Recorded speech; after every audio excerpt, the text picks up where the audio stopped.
السلام عليكم ورحمة الله تعالى وبركاته. مرحبا بكم في فيديو جديد على قناتكم أدرار فيزيك. في هذا الفيديو هذا إن شاء الله غادي نتعرفوا على الدرس الثاني للكيمياء للسنة الأولى بكالوريا شعبة العلوم التجريبية وأيضا شعبة العلوم الرياضية اللي هو المقادير الفيزيائية المرتبطة بكميات المادة. كإشارة فقط، هذا الدرس عبارة عن تذكير، يعني أغلبية ديال الفقرات ديالو تعرفتوا عليها في الجدع المشترك اللي العنوان ديال الدرس اللي هو كمية المادة راه كيتوجه على القناة. فقط واحد الجزء هو اللي غيتزاد هنا، أغلبية ديال الفقرات فهي تعرفتوا عليها السنة الماضية. اذا هذا من جهه. واحد الاشاره اخرى هي ان الدروس ديال هذه السنه الاولى بكالوريا ديال الكيمياء فهي دروس اللي هي مهمه جدا، وبالتالي خصكم انه حاولوا انهم تضبطوها مزيان باش ما تلقاوش مشكل في السنه الثانيه بكالوريا. اذا الجزء الاول اللي غنتعرفوا عليه في هذا الدرس هو الماده الصلبه والسائله. دونك اولا غنتعرفوا على ما المقصود بكميه الماده.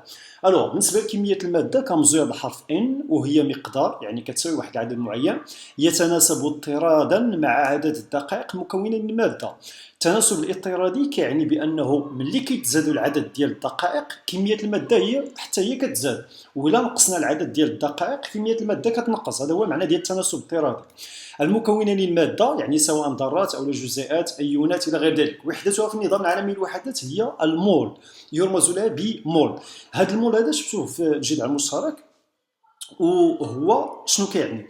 كيعني انه كما كتعرفوا فالحجم ديال الذره او الجزيء فهو صغير جدا، وبالتالي كيصعب علينا اننا نتعاملوا مع ذره واحده. ما يمكنش لنا دابا نشدوا ذره واحده ونبداو نتعاملوا معها لانها صغيره جدا، ونفس الشيء بالنسبه للجزيء.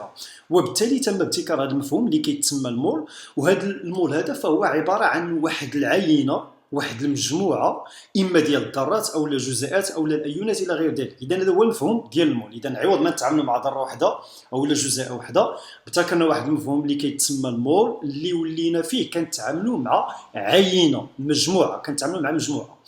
اذا بالنسبه لهذا اذا المول كنرمزوا ليه بمول.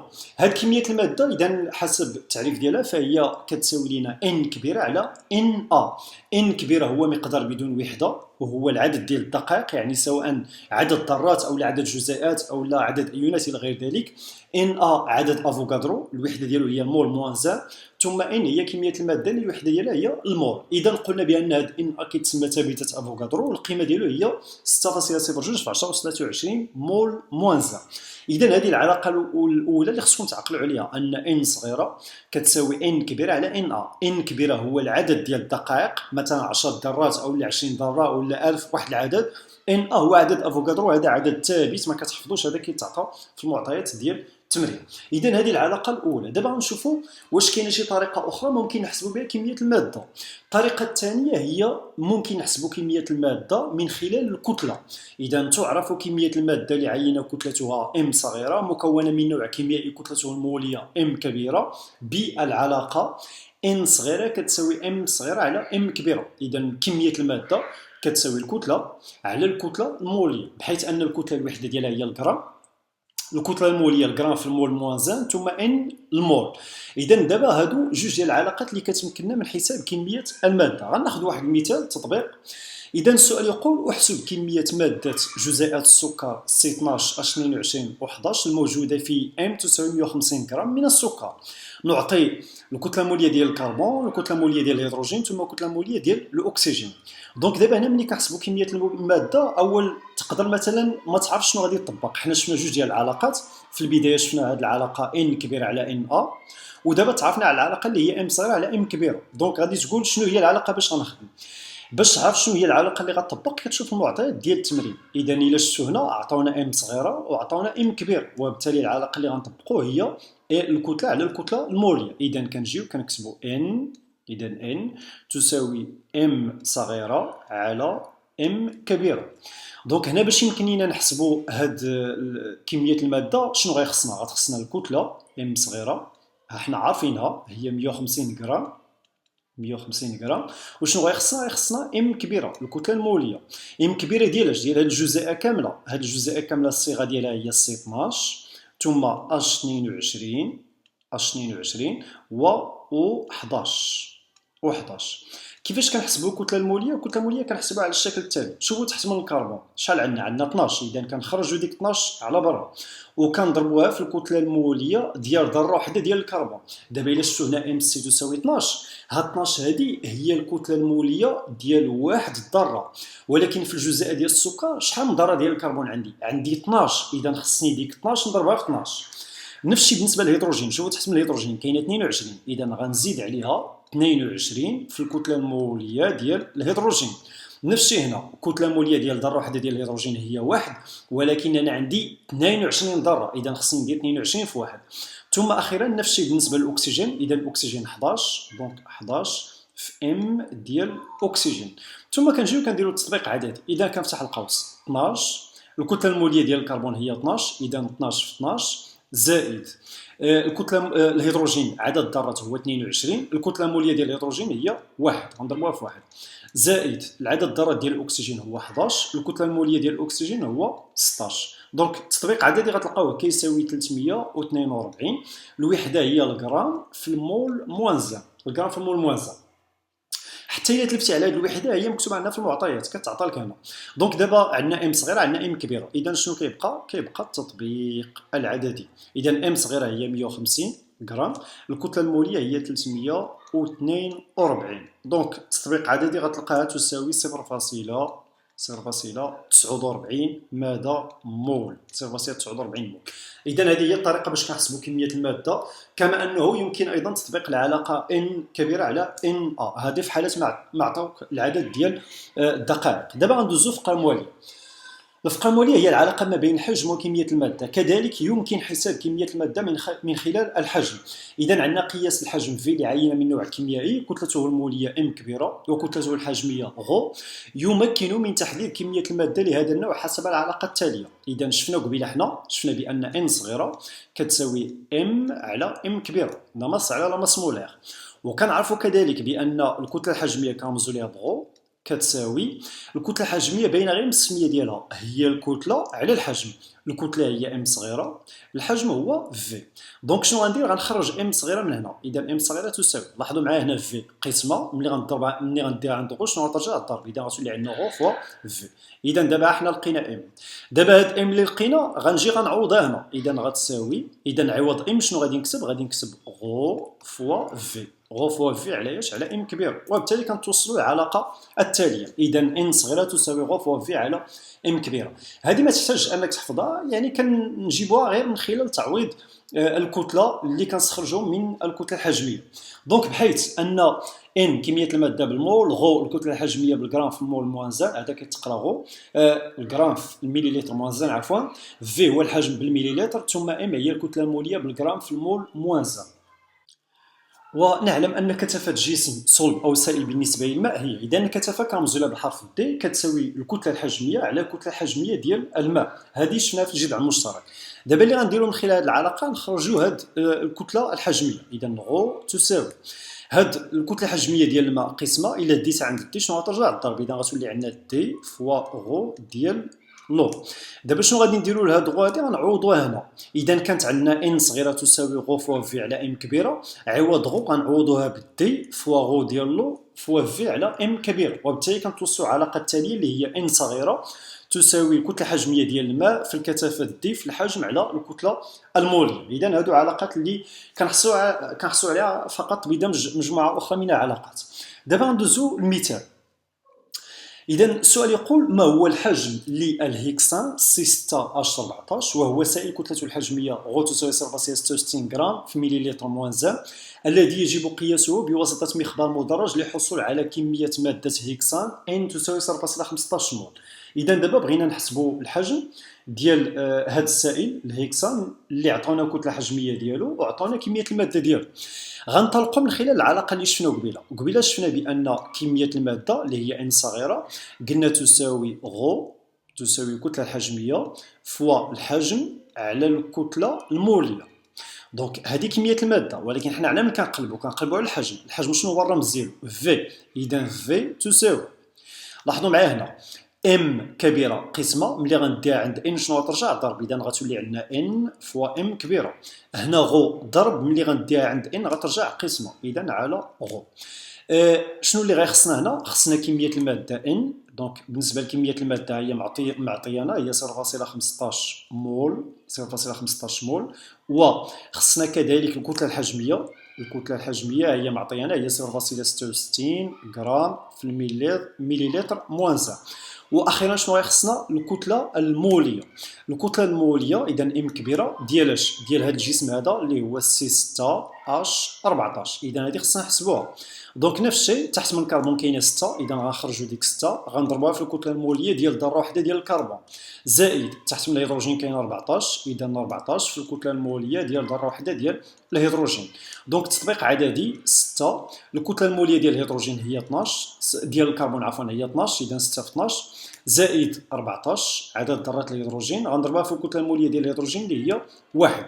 تطبيق عددي غادي تلقى بانها كتساوي 86 غرام في 86 غرام في المول موان 1. 86 غرام في المول موان 1. دونك دابا عاد غنجيو للتطبيق عددي باش نحسبوا الحجم. دونك غنلقاو بان في تساوي اذا ان هي 0.15 مول، غنضربوها في الكتله الموليه اللي هي 86، ثم غنقسموها على الكتله الحجميه اللي هي 0.66. دونك تطبيق عددي غتلقاوه تساوي 19.54. بون بالنسبه للوحده عندنا هنا الكتله بالمول وعندنا كتله حجميه بالكتله الموليه بالغرام في المول موان 1. اذا المول مع المول كيتختزل. الكتله الحجميه عندنا الغرام والكتله الموليه كذلك بالغرام، اذا الغرام مع الغرام كيتختزل. وبالتالي شنو كيبقى لنا؟ كيبقى لنا المليلتر، اذا الحجم بالمليلتر. دابا ندوزو الفقره الثانيه في هذا الدرس اللي هي حاله الماده الغازيه. دونك العلاقات اللي شفنا قبيله فهي كانت صالحه بالنسبه للاجسام الصلبه والسائله. دابا غنشوفوا الاجسام الغازيه. دونك اولا بالنسبه للاجسام الغازيه كيتميزوا بما يسمى الحجم المولي. الحجم المولي هو الحيز الذي يشغله مول واحد، يعني واحد العينه ديال جزيئات الغاز في ظروف معينه لدرجه الحراره والضغط، ويرمز له ب في ام. اذا هذا الحجم المولي كنرمزوا له في ام، بحيث ان هذا في ام كاينين جوج ديال الحالات. في الشروط النظاميه لدرجه الحراره والضغط. الشروط النظاميه كنقصدوا بها ان تيتا درجه الحراره كتكون 0 دوغري سلسيوس والضغط كيكون 1 اتموسفير. في هذه الحاله هذه الحجم المولي كيكون كيساوي 22.4 لتر في مول موان 1. وكاينه كذلك في الشروط الاعتياديه. الشروط الاعتياديه لدرجه الحراره والضغط هي عندما تكون درجه الحراره تساوي 20 دوغري سلسيوس والضغط كيساوي 1 اتموسفير. في هذه الحاله الحجم المولي كنرمزوا في 0 كيساوي 24 لتر في المول موان 1. اذا هادو هما جوج ديال القيم اللي كياخذها الحجم المولي. دابا غادي نشوفوا شنو هي العلاقه اللي كتربط ما بين كميه الماده والحجم المولي. العلاقه اللي كتربط بيناتهم هي كالتالي: ان كميه الماده ان كتساوي في على في مول. هذه العلاقه كذلك شفناها في الجذع المشترك، بحيث ان في الحجم كيكون باللتر، في مول لتر في المول موان 1، ثم اخيرا ان اللي هي كميه الماده هي المول. اذا هذه علاقه كنخدموها فقط بالنسبه للغازات، يعني كنهضروا على الاحجام. اذا بالنسبه للغازات في على في مول. اذا عقلوا مزيان على هذه العلاقه. دابا غندوزو لواحد المفهوم جديد بالنسبه لكم اللي هو قانون بويل ماريوت. هذا قانون بويل ماريوت تجريبيا توصلنا بانه عند درجه حراره ثابته، يعني ملي كتكون الحراره ثابته يكون جداء ضغط الغاز بي والحجم في الذي يشغله ثابتا، وكنعبروا عليه على الشكل التالي: بي فوا في، يعني الجداء ديال الضغط والحجم كيساوي كونستانت، كيساوي واحد ثابته. اذا هذا القانون هذا كيقول لنا ودي بانه ملي كتكون درجه الحراره ثابته يعني ما كتبدلش، راه الجداء ديال الضغط والحجم ثابت، يعني كيعطينا واحد العدد ثابت. هذا هو المعنى ديال هذا القانون. كذلك عندنا هنا درجه الحراره المطلقه. درجه الحراره المطلقه للغاز نرمز لها بالحرف تي كبيره، ووحدتها هي الكلفين. الكلفين كنرمزوا لها بكا. تربطها بدرجه الحراره المئويه العلاقه. اذا كاينين درجه الحراره كاينين جوج ديال المفاهيم: كاينه حراره مطلقه، درجه الحراره المطلقه، وكاينه درجه الحراره المئويه. مثلا قبيله ديك تيتا تساوي 20 دوغري سلسيوس، هذيك درجه الحراره المئويه. دابا درجه الحراره المطلقه العلاقه بيناتهم هي على الشكل التالي: ان درجه الحراره المطلقه كتساوي درجه الحراره المئويه زائد 273.15. مثلا المثال اللي انطلقنا منه قبيله هو ان تيتا قلنا مثلا في الشروط الاعتياديه كتكون كتساوي 20 دوغري سلسيوس. هذه درجه الحراره المئويه. الا بغينا درجه الحراره المطلقه شنو كنديروا تي كبيره تساوي، كنعوضوا تيطاب القيمه ديالها هي 20 وكنزيدوا عليها 273.15. دونك الا حسبتي هي 293.15. الوحده هي الكلفين. اذا هذه درجه الحراره المطلقه كتكون بالكلفين، الدرجه الحراره المئويه كتكون بدوغري سلسيوس. اذا عقلوا على هذه العلاقه دائما كنزيدوا 273.15، حيت هذه غنحتاجوها مزيان. دابا غندوزو لمعادله الحاله للغازات الكامله. هذه المعادله هذه أنها تقول، أو لا قبل المعادلة أولا، عندنا تتصرف جميع الغازات تحت ضغط منخفض كغاز مثالي يسمى الغاز الكامل. إذا جميع الغازات إلا كان عندهم واحد الضغط منخفض كيتصرفوا بحال واحد الغاز المثالي. ذاك الغاز المثالي كنسميوه الغاز الكامل. شنو هو الغاز الكامل؟ الغاز الكامل هو الغاز الذي يخضع خضوعا تاما لقانون بويل ماريوت، يعني أن الجداء ديال الضغط ديالو والحجم ديالو كيبقى ثابت. هذا هو الغاز الكامل.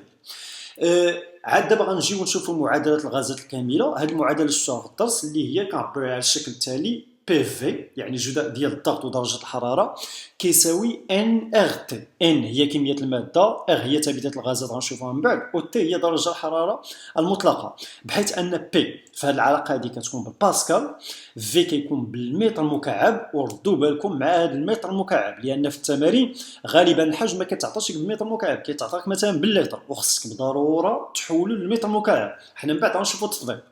ثم ان هي كميه الماده بالمول، ثم اخيرا تي بالكلفين وهي درجه الحراره المطلقه. يعني الا تعطات لك عاوتاني في التمارين بدوغري سلسيوس خصك تزيد عليها 273.15. ثم اخيرا بالنسبه للار قلنا كتسمى ثابته الغازات الكامله وقيمتها هي 8.314 جول في كلفين موان 1 في المول موان 1. هذه كتعطيكم في المعطيات ما كتحفظوهاش. اذا دابا اللي غتعقلوا على ان بي فوا في تساوي ان فوا ار فوا تي. هذه كتسمى معادله الغازات الكامله. هذه علاقه اللي هي مهمه جدا. غندوزو لاخر فقره في هذا الدرس اللي هي كثافه الغاز. وقبيله شفنا كثافه ديال الاجسام الصلبه والسائله وقلنا كنعبر عليها بالعلاقه دي تساوي كتله حجميه على كتله حجميه ديال الماء. دابا غنشوفوا الغازات. كثافه غاز بالنسبه للهواء تعطى بالعلاقه التالية، دي تساوي غو على غو زيرو، بحيث أن غو هي كتلة حجمية للغاز، مثلا ثنائي الأكسجين أو لا مثلا ثنائي الأزوت أو لا ثنائي الهيدروجين. غو زيرو هي كتلة حجمية للهواء، وكتلة حجمية للهواء هي 1.29 غرام على المليلتر. كذلك ممكن نحسبوا هذه الكثافه بطريقه اخرى. طريقه اخرى هي دي تساوي ام على 29، بحيث ان ام هي الكتله الموليه للغاز. مثلا الا خدينا ثنائي الاكسجين الرمز ديالو هو او 2. اذا الا بغينا نحسبوا الكثافه ديالو، اما كنطبقوا هذه العلاقه غو على غو زيرو، الكتله الحجميه ديال الغاز على الكتله الحجميه ديال الهواء، اولا كنديروا الكتله الموليه ديال هذا الغاز على 29 بحال حسب المعطيات ديال التمرين. شنو هو الهدف من هذه الكثافه؟ الهدف من هذه الكثافه هو انه في حاله ما حسبنا الدي لقيناها اكبر من واحد، فكتعني بان الغاز في هذه الحاله فهو اثقل من الهواء، والعكس صحيح. وإلا حسبنا الدي لقيناها اصغر من واحد كتعني بان الغاز اخف من الهواء. مثلا حسبنا الكثافه ديال واحد الغاز، مثلا ثنائي الاكسجين، لقيناها كتساوي مثلا 1.2. 1.2 في هذه الحاله اكبر من واحد، يعني ان ذاك ثنائي الاكسجين فهو اثقل من الهواء. اذا بما انه اثقل وبالتالي غيكون لتحت، يعني غيكون تحت من الهواء. وإلا حسبنا مثلا الكثافه ديال واحد الغاز اخر لقيناها مثلا 0.9، يعني انها اصغر من واحد وبالتالي غتكون اخف من الهواء. اخف من الهواء في هذه الحاله يعني ان ذاك الغاز غيكون فوق من الهواء. اذا هذا هو المعنى ديال هذه الكثافه. غندوزو للتمرين التطبيقي غنطبقوا فيه هذا الشيء بالنسبه للغازات. اذا عندنا معطيات تعطات لنا ار ثابته الغازات الكامله. السؤال الاول يقول: احسب الحجم الذي يشغله 0.25 مول من غاز ثنائي الازوت في الشروط حيث في مول تساوي 24 لتر في المول موان 1. اذا مطلوب منا هنا نحسبوا الحجم. مطلوب منا نحسبوا الحجم وعطاونا ان، هذه كميه الماده ان، وعطاونا في مول. اذا شنو هي العلاقه ما بين في وان وفي مول؟ العلاقه بيناتهم هي كالتالي: ان ان تساوي في على في مول. هذه هي العلاقه اللي كنخدموا بالنسبه للغازات. الوغ حنا شنو بغينا نحسبوا؟ بغينا نحسبوا الحجم. اذا في تساوي في مول هنا قسمه ملي غنديها عند ان شنو غترجع؟ ترجع ضرب. اذا غتولي عندنا ان فوا في مول. اذا تطبيق عددي في تساوي ان صغيره هي 0.25 غنضربوها في مول اللي هي 24. دونك تطبيق عددي غتلقاوه كيساوي 6 ماذا؟ لتر. علاش؟ لان هاد المول كتختزل مع المول وشنو كيبقى لينا؟ اللتر.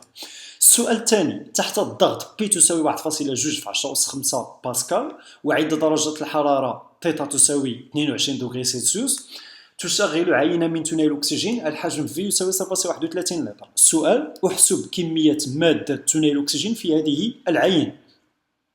اذا هنا مطلوب منا نحسبوا كميه ماده ثنائي الاكسجين. باش نحسبوا كميه الماده عطاونا بي وعطاونا تيتا وعطاونا في. اذا العلاقه اللي غنستغلوا هي معادله الغازات الكامله اللي هي بي فوا في تساوي ان فوا ار فوا تي. دونك شنو بغينا نحسبوا؟ بغينا نحسبوا كميه الماده. كميه الماده هي ان صغيره. اذا ان صغيره تساوي دونك لاحظوا معايا هنا ار و تي ضرب ملي غنديوهم عند بي و في شنو غيرجعوا؟ قسمه. اذا غتولي عندي بي فوا في على ار فوا تي. دابا غنجيو نديرو التطبيق العددي. دونك بالنسبه للتطبيق العددي الحجم هو عندنا هو 0.31 ولكن الا شفتوا معايا هنا اولا بالنسبه لبي هي 1.2 في 10 أس 5 باسكال. علاش؟ اذا ماشي مشكل. هنا قلنا بي الوحده ديالها هي الباسكال، في قلنا المتر مكعب، ثم بالنسبه لتي قلنا الكيلفين، وان راه كتكون بالمول معروفه. اولا غنبداو بي عندنا بالباسكال مزيان. بالنسبه لفي خصو يكون بالمتر مكعب. شوفوا باش عندي انا هنا عندي باللتر، اذا خصنا نحولوا. باش نسهل عليكم دائما ملي كيكون عندكم باللتر وكتبغيو تحولوا للمتر مكعب كنطبقوا العلاقه التاليه: من المتر مكعب لتر، من المتر مكعب لتر كنضربوا في 10 أس 3، من اللتر للمتر مكعب كنضربوا في 10 أس ناقص 3. اذا غنجيو نديرو تطبيق عددي. اذا ان تساوي غنفتح القوس، غنعوض بي بالقيمه ديالها هي 1.2 في 10 أس 5، ثم غنضربوها في في شحال هي 0.31 ولكن بلاتي 0.31 لتر. انا شنو قلت؟ خصني نحولها للمتر مكعب. اذا تبعوا معايا هنا اللتر غنحول للمتر مكعب. شنو غادي ندير؟ غنضرب في 10 أس ناقص 3. اذا غنجي هنا وغنضرب في 10 أس ناقص 3. دائما عقلوا على الطريقه هذه. غنجيو الاغ هي معطيه عندكم في المعطيات هي 8.314. اذا 8.314 هذه ما فيهاش مشكل. في تي كبيره. وشوفوا معايا دابا هنا تي باش عندنا بالكلفين، ولكن انا عندي تيتا، هذه عندي درجه الحراره، ولكن في حين انه خص تكون عندي درجه الحراره مطلقه. وقبيله شفنا في الدرس بان التي كتساوي تيتا زائد 273.15. اذا هنا شنو غادي نديرو؟ غنفتح واحد القوس. اذا تيتا شحال هي 22. باش نحولها للكلفين شنو غنزيد ليها؟ غنزيد ليها 273.15 دائما. اذا دائما فيما تعطى لكم الدوغري سلسيوس خصكم تحولوها لكلفين، ثم غدير تطبيق عددي. اذا ملي غدير تطبيق عددي غتلقاها بانها كيساوي تلقاها بانها كتساوي 0.015 مول، 0.015 مول. اذا كانت هذه النهايه ديال هذا الدرس. كنتمنى انكم تكونوا استفدتوا منه. الا عندكم اي سؤال ولا استفسار ما تنساوش تخليوه لي في اسفل ديال الفيديو هذا. ترقبوا سلسله ديال التمارين حول هذا الدرس. اذا الى اللقاء في فيديو قادم ان شاء الله.